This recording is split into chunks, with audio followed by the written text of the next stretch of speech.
Today's daf we're going to be learning is Sotah, daf Yudalid. This is the daf for the 7th day of Pesach. Wishing everybody a Chag Sameach. We're going to get started at the very bottom of Yud Gimel Amud Bet. We ended yesterday, and today we're going to finish up all these drashot that we've been talking about measure for measure, both for bad and for good. And we're going to finish up the first chapter and start the second chapter. So we have Vayikbor Oto Bagai Be'eretz Moab Mul Beit Peor. We're talking about the death of Moshe, and it gives us an exact description of where he's buried, and yet it says in the pasuk, nobody knew where he was buried. So the Gemara is going to now give a story, which usually refers to the Romans.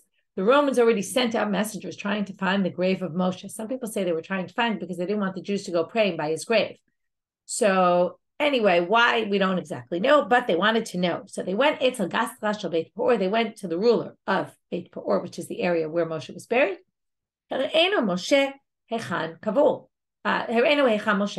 Please show us, where is Moshe buried? So they went up, they showed them, up there. So they went up, but it looked, when they went up, it looked like his grave was at the bottom. So they go down to the bottom where it looks like his grave is. But then it appeared as if it was above. In other words, there's some optical illusion playing with them, in which case they couldn't figure out where he was buried. This is all to explain the pasuk, how could nobody know where he is? So they said, okay, let's divide up into two. You go up, we'll go down, and then we'll be able to figure it out. He's either there or there.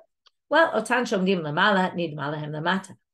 It still didn't help because all the ones above looked like it was, with their vision, it looked like he was down below, and the ones who were standing down below, it looked like he was above, and nobody could get there. This is meant to fulfill. This explains the verse, and nobody knew where he was buried. Rabbi Chama Rabbi Chanina has a different drashot in this pasuk. Even Moshe himself had no idea where he was buried. He didn't understand where he was. How he would know, usually people don't know where they're buried. Some people try to explain that in some way there's a certain amount of time the person has some sort of awareness still after death. But anyway, however you understand this, what they're trying to say is that word in the pasuk ish is a reference to Moshe, that even, forget about anyone else, even the person there had no idea where exactly he was. See from that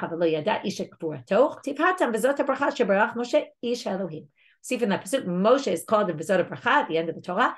It's a bracha that Moshe, the man of God, he's called the man. Therefore, the man who doesn't know where the grave is Moshe. And other drashot of Rabbi Chama, Rabbi Chanina about Moshe's death.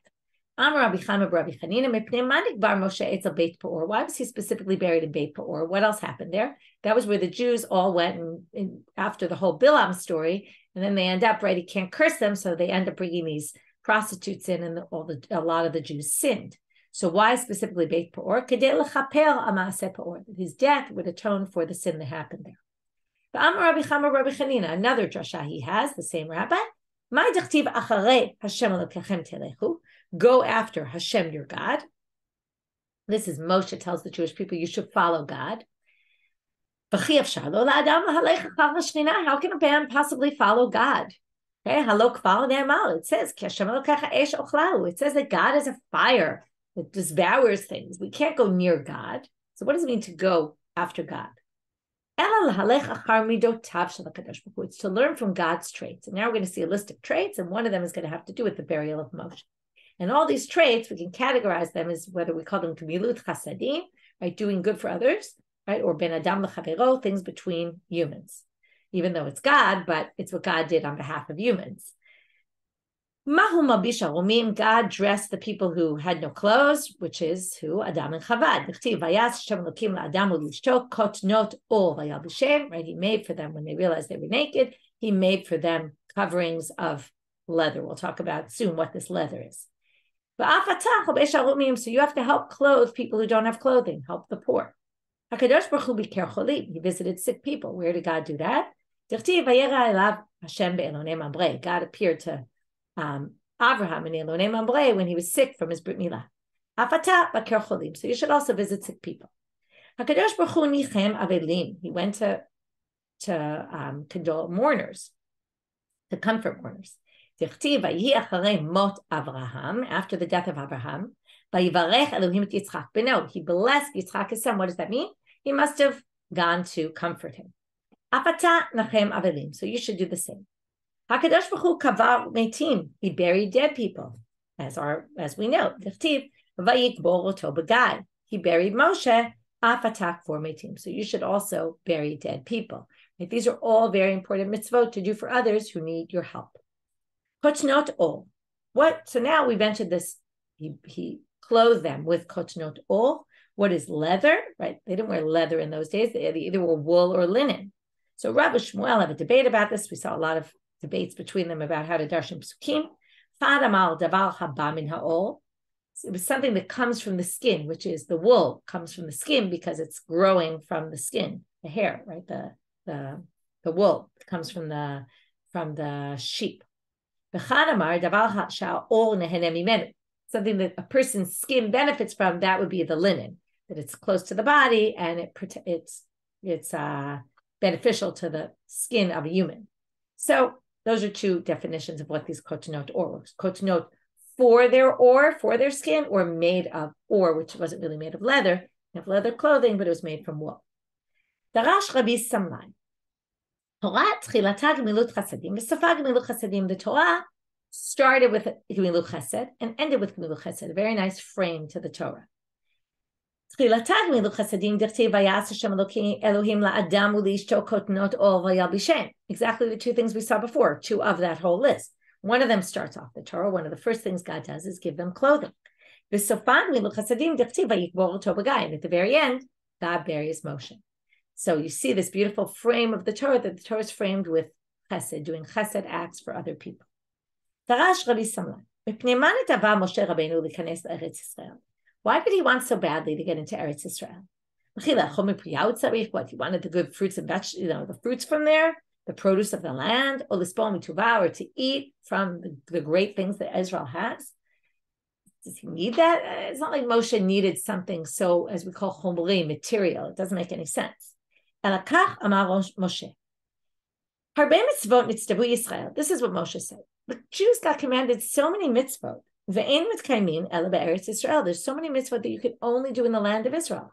I want to be able to fulfill all the mitzvot. I haven't had the opportunity because so many of them are dependent on the land. I want to have that chance.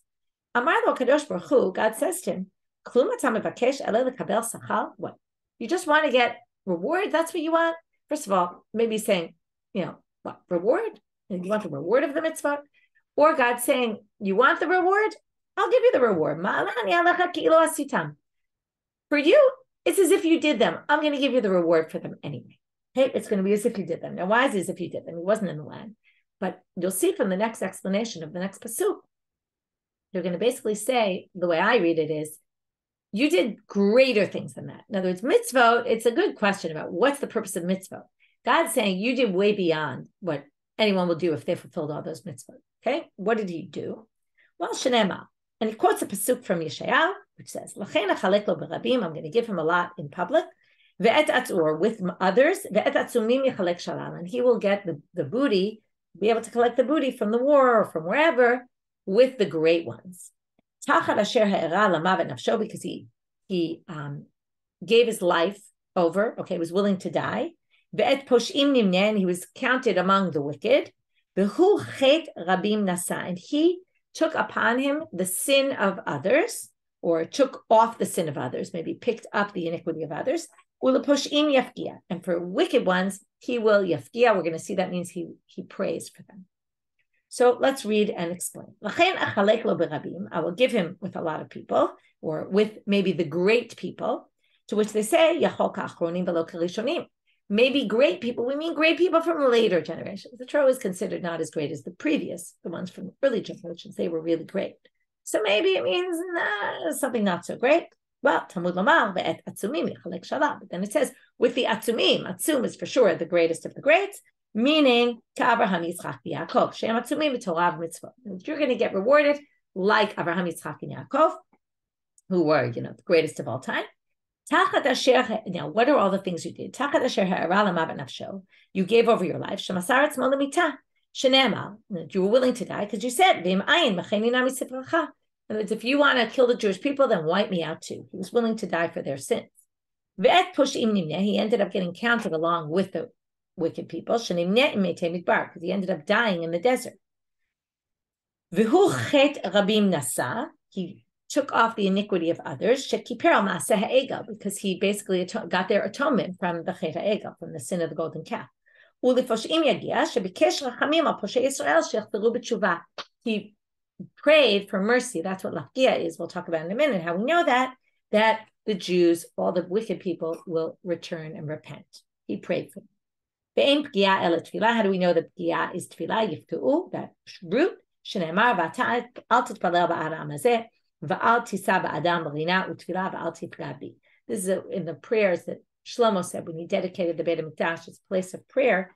He said, no, that's something else. My mistake, that's not this pasuk. Similar, there's some words there that's similar, but that's not this pasuk. There's a pasuk in Yirmiyahu who says, don't pray for these people. Right? The Rina Tefillah is what comes up in Shlomo. That confused me for a minute. Don't pray for these people. Don't do Rina and Tefillah. You were supposed to. Don't pray for them at all. Va'al tifga bi, and don't pray to me. Okay, these people are beyond help. So that's in Yirmiyahu, much more depressing. Okay. And with that, Hadran alach ha'mekaneh li'ishto, that we finished the chapter on this topic of Moshe and how he was so, so worthy. Makes sense in terms of our measure for measure and all that, and rewards. So we started with the measure for measure of the Sotah, the Shimshon, Avshalom. From there we got to Miriam, all the good people, Miriam, Yosef, Yaakov, and Yosef and Moshe. Then we finished today what we did about number one, where Moshe was buried, why nobody could find him, why was he buried there, and then we talked about all this about God burying Moshe and how what the chesed that was, other acts of chesed God does, how the Torah is framed about chesed, and how we should learn from God's chesed and be that same way. And then that last midrash about how great Moshe's actions were, that he didn't even need to get into Eretz Yisrael, even though he really wanted to. God said, don't worry, you don't really need that. You get all the rewards without having to go, without actually going there. It's not like it really resolves it all, but next. Now we're going to talk about the mincha offering brought by the Sotah, which we're going to see comes after she drinks the water. Her husband's supposed to bring a mincha offering on her behalf. Hayami via minchatan. So he would bring the mincha offering. B'toch pifa mitzlit. Okay, the husband, when he brings it to the temple, he brings it in a wicker basket, which is not a very respectful basket. What we're going to do in this mission is we're going to compare a mincha offering is a meal offering. If you're not sure so much what that is, we're going to learn a lot about it today, because we're going to start by comparing the mincha offering of the Sotah to regular mincha offerings that are brought in the temple. And then, because of a contradiction between this and a braita, we're going to bring a big long braita, which talks about all the different stages of bringing a regular mincha offering. And then we're going to darshan all of them and say, where do we learn this from? Where do we learn this from? And learn all sorts of things about a mincha offering today. So he would bring it in a klipa mitzlit, notnal yadeha, and then the kohen would put it in her hands, kedei liyagan. She would have to carry it around a lot. Saw this in the previous chapter about wearing her down. Okay, here we're going to see though, it's not to wear her down because we're worried about, we're wearing her down so that she admits. What's the problem that we're going to talk about? That it seems she drinks the water before. So it's not that we're worried about erasing the name of God. Must be we're worried about her dying. And there's this concept that even though she drank the water already, she still, before the mincha is brought, she could still admit that she was wrong. And the waters actually, even though she drank them, won't affect her. The miracle of the waters only happens once she brings the mincha offering. So therefore, if she drank, so it's too late in terms of wiping out the name of God, but it's still not too late to save her life. Because if she admits, then she won't die by drinking the Sotah waters, by having drunk them already, which is just interesting in and of itself in terms of the miraculous way that the Sotah waters worked. So now he brings the mincha in this street. They make her carry it so that she tires her out and she might actually admit to the truth. Now we start comparing. All other minachot, you would bring them in klei sharet to the temple, and then you would eventually in the temple, they would also put them in a klei sharet, presumably, Rashi says before the kmitza or around the time of the kmitza, right? Before they would do the kmitza, they would put it in a klei sharet. Kmitza is the action you do for the mincha. We'll talk about that soon. But this one, which is not a klei sharet, and Sotah b'klei sharet, but they end up in a klei sharet. So they don't start in a klei sharet, they only end in a klei sharet. Okay, Kli Sharet is a sanctified vessel, vessels that were sanctified in the temple. Well, I have to talk about how did they bring it from their house in a Kli Sharet. You didn't normally have Kli Sharet in your house. We're going to explain this a little differently in the Gemara. Another difference. All the menachot unim shemen ulevona. You bring them with oil and frankincense. And frankincense was this kind of incense that you would light up and it would make a smell. This came with certain offerings, comes with the mincha offerings. But this one, ena tuna lo shemen, they wouldn't mix the batter. They would just mix the flour, which we'll talk about what flour it is in a minute, with water, no oil. This one doesn't have oil and lo levona, and you wouldn't bring it with the frankincense. Why? Because that stuff makes it better. And we want this to be pathetic, right? This is like an embarrassing mincha offering. They all come from wheat. This one comes from barley, which nobody liked eating barley, but considered food of the animals. Minchata omer, the only one other offering, the omer offering, there was a mincha offering that went with the korban omer. Even though it came from the barley, it was very fine barley flour. And this was very unrefined flour. Rabban Gamliel comes to explain this whole thing about the barley. Just like her actions were animal-like actions, so her offering is an animal-like offering. It's food eaten by the animals. Okay, because animals don't have, they're not very faithful to their partners. So this woman wasn't faithful to her partner. Time. Now we're going to bring a braita to explain this thing about kedei liyag'a, why to make her tired.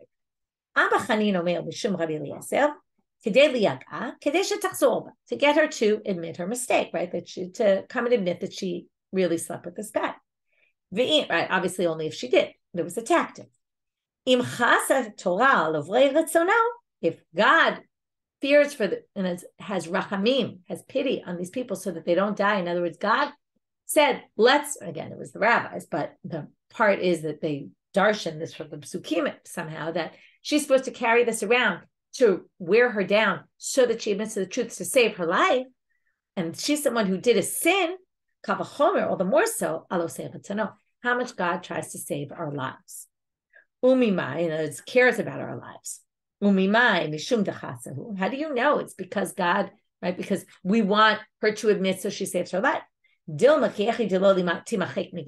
already told you the answer to this, but maybe it's so that the Megillah, we don't wipe out the name of God. Hasaval, moving out of Amabet, Mashka, it must be from here we learn that first the order, this is where we get it from.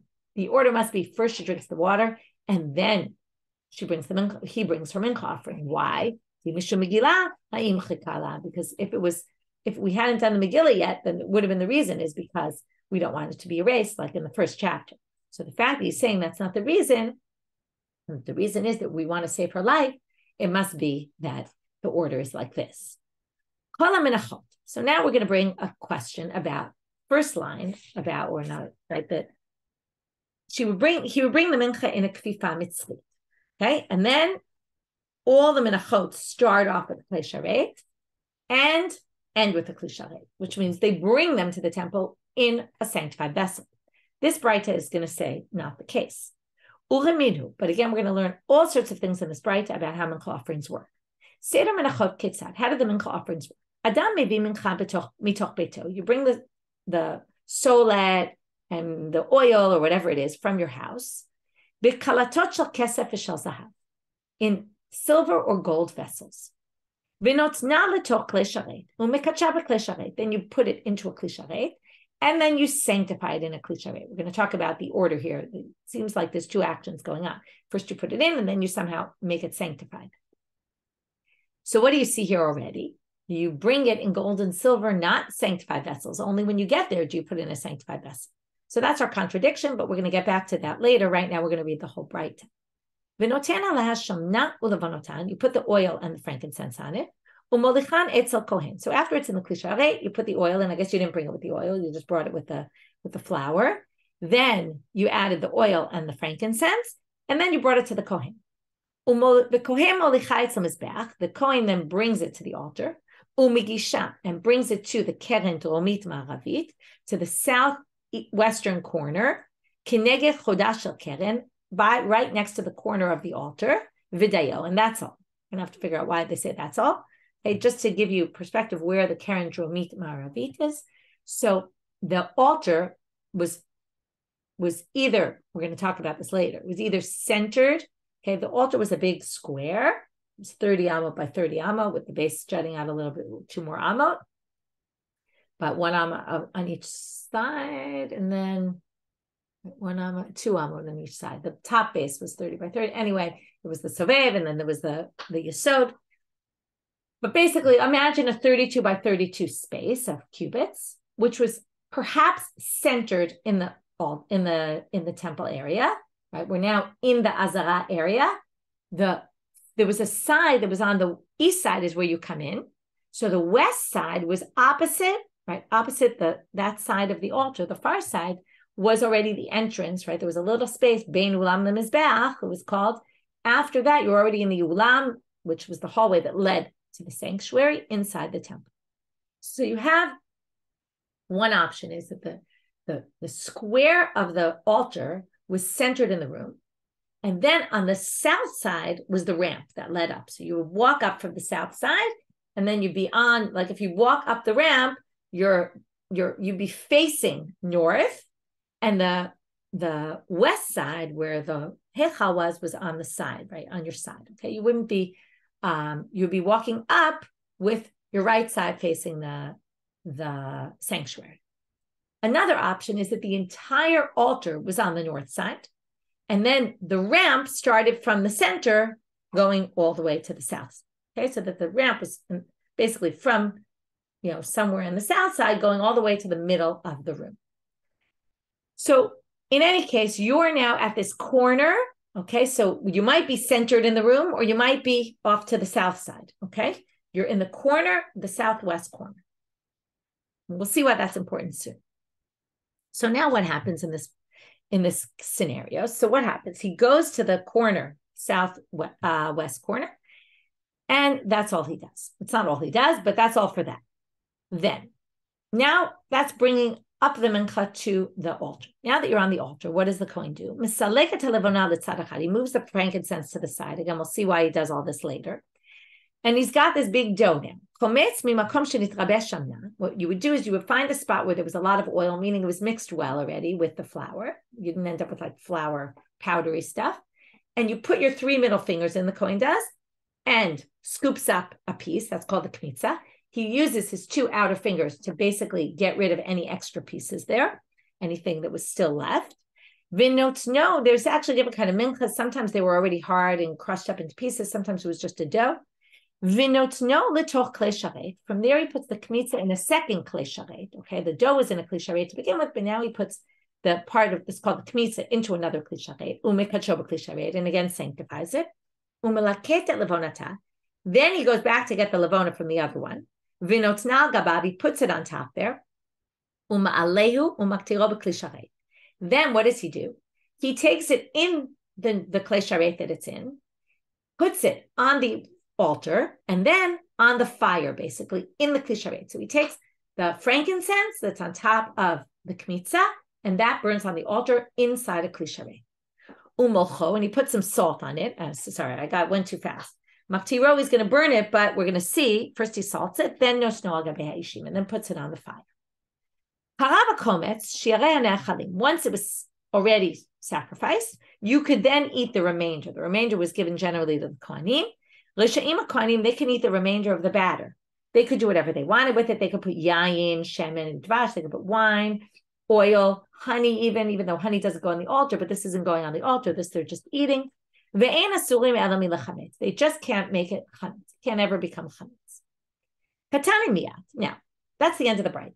So now we're going to first resolve our contradiction, or mention our contradiction, resolve it, and then we're going to move on. It says it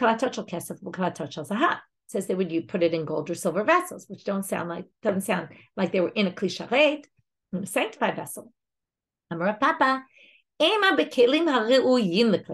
it said that the Sotah is in a kfifa mitzrit, and it's not such a nice vessel, and the other ones were put, regular minchas were brought to the temple in a klei sharet, it means in a vessel that could potentially be a klei sharet. Okay, because we're going to see klei sharet, maybe we're going to assume right now, it needs to be silver or gold, and this is made from a palm tree. Okay, it's a wicker basket made from palm leaves. So now they say, michlal, from here you can infer that a wicker basket would not be usable as a kli sharet. Well, kiman, that would not be according to one of the Tanaim. It seems like it's not like Rabbi Yossi Rabbi Yehuda. Why? Detanya, as it says in a braita, klei sharet shasan shel eitz, Rabbi posel, Rabbi Yossi Rabbi Yehuda machshir. If you have a klei sharet that was made of wood or made of tree, something from a tree, Rabbi says that's not a klei sharet. Rabbi Yossi Rabbi Yehuda says it is. So here you would see it. If we found it's read according to Rabbi Yossi Rabbi Yehuda should be a klei sharet, in which case it's no different than all the others. To which they say no. Afilu tema Rabbi Yossi Rabbi Yehuda. I could explain our Mishna. Even according to Rabbi Yossi Rabbi Yehuda,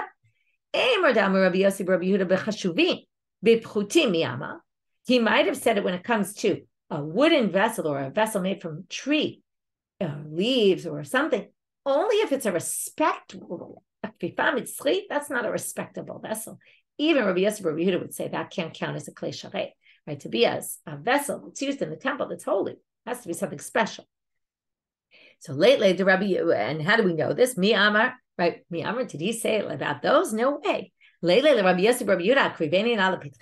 not hold by a very famous pasuk which says, if you're going to bring a blind animal or a bad animal or something that has a blemish on it, you're going to bring an animal like that to the temple. You think God wants this? You think this is what God is looking for? No way, no how.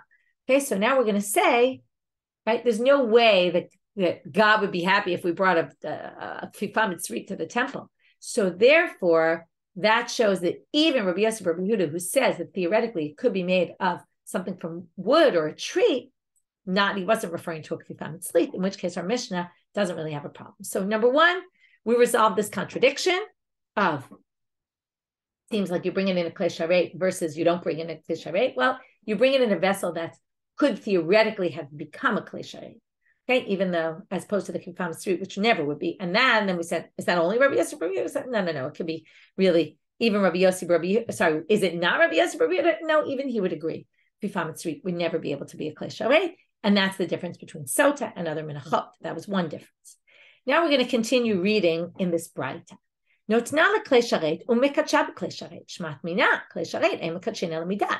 like just by putting it in, it doesn't immediately become sanctified. You have to have intent. There must be you put it in, and then you have intent that you want to sanctify it. Is that true? That's not true. Put it in the klei sharet, it becomes sanctified immediately. So why does it say put it in the klei sharet and then sanctify it in the klei sharet? Well, Ema, what it meant to say is you put it in that vessel in order to sanctify it in that vessel. No, so meaning it's just one action. So now you put the oil on and you put the levona. How do we know this? It says explicitly in the pasuk. And by the way, by the Sotah, it says you don't put it on. Okay, so that's how we know. Generally, there are some exceptions to the rule where some might have only shemen, some might only have levona. Get to that in the Mishna Menachot. There's a whole thing. These are the ones that need shemen and levona. These are the ones that have no shemen, no levona. There's all sorts of options. Also, minchat choteh is similar to the Sotah in certain ways. So even though they set it up as if the Sotah is one and all the others are others are different, there's also what's called a minchat choteh. That's if somebody does a sin offering and they can't afford animals and they can't afford birds, they can bring a mincha offering. And that one also is somewhat similar to the Sotah one in some ways. Next, Molicha Etzel Kohen Dichti Veheviyat El Bnei Aaron. So again, we're going in the psukim. Most of these psukim come from chapter 2 of Vayikra, but some of them are in chapter 6. There's 2 descriptions of the mincha offerings in Vayikra. So this is in chapter 2. It says, and you bring it to Bnei Aaron. So there you have it, right? You bring it to the Kohen. Kohen Molicha LeMizbeach Dichti V'Yishai LeMizbeach. And again, it says in the psukim, the Kohen will bring it to the altar. Now we're going to get to Migisha B'Keren Dromit Ma'arabit K'neged Chudash Keren V'Dayos. You bring it to that southwest corner, right near where the corner of the altar is, and that's it. Minalan. So first of all, how do we get it? We're going to have 2 different ways of learning it. Dichti Zot Torah Mincha Klevot HaBnei Aaron Lifnei Hashem L'Pnei HaMizbeach. So this is a pasuk in chapter 6 of Vayikra, which says these are the rules of mincha, and they assume it applies to all mincha. Bring it to the Bnei Aaron before God. The Bnei Aaron bring it before God to the panim, the face of the mizbeach. So Vitanya, the braita says, L'fnei Hashem, before God, Yachol b'ma'arav. You would assume that means on the west side, opposite the entrance to the Heichal, to the sanctuary where God is, right? The Kodesh Kodeshim is in the center there, right in the center of that side. Talmud Lomar, El Pnei Mizbeach. But then it says El Pnei Mizbeach, which sounds like El Pnei Mizbeach means facing the altar. Now, where are you facing the altar? El Pnei Mizbeach, Yechol B'Darom. You'd be on the south side, going up that ramp. That's facing the altar. Talmud Lomar, Lifnei Hashem. But then it's not on the south side because it says Lifnei Hashem, which is on the west side. So HaKetzad, how do you get these both? So that's how we get to the corner. Okay, and that way you get both. Rabbi Elazar Omer, you might have thought maybe either on the west side or on the south side, right? But Amarta, if you have two psukim that contradict each other, one can be fulfilled in itself. You can explain it in one way, but and you can explain the other one, meaning you can come up with some way to explain them both together. But there's a different way to explain it. But there's one that it could be explained in one way, but it would cancel the other way. So in other words, if you have a way that can work, then great, you go with it. But if you have one that works for one thing but doesn't work for the other, we're gonna basically we leave that one to the side, the one that basically can explain one verse but contradict the other part. And we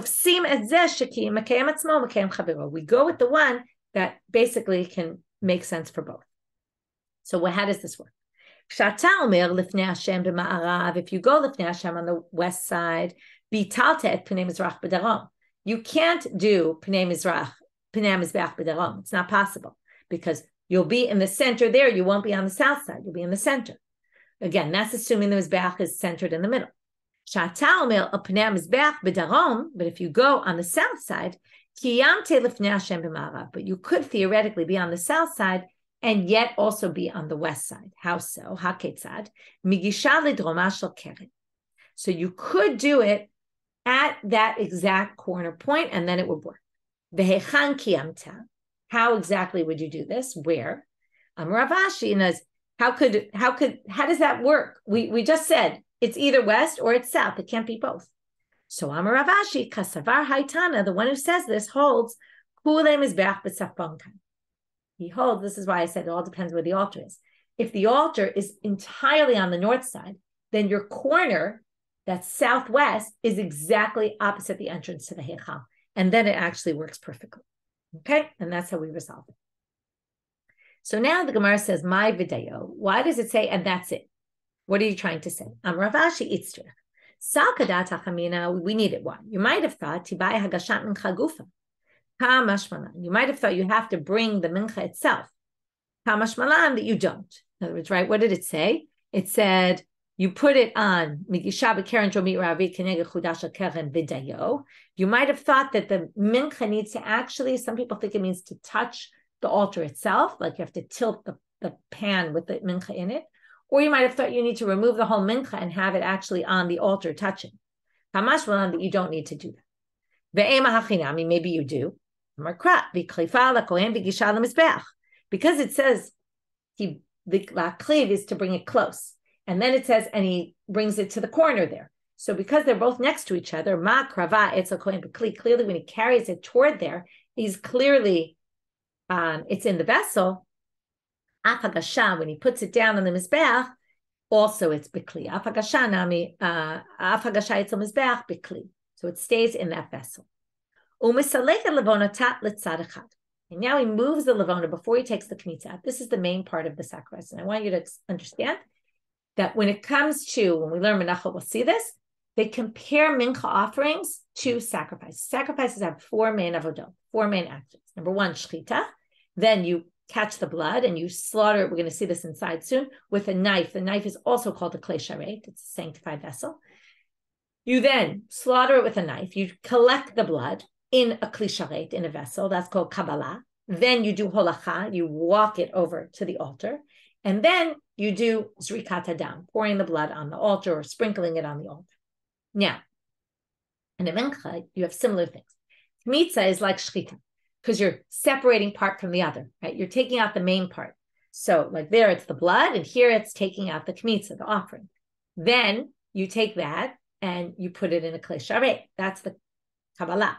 Then you walk it over to where it's supposed to go. That's the holacha.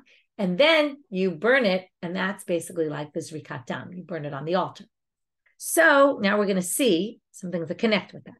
This isn't yet. It's going to come up in a minute, but I wanted you to have the background. Because the kmitza is the main part, you don't want anything mixed in. You need exactly that amount.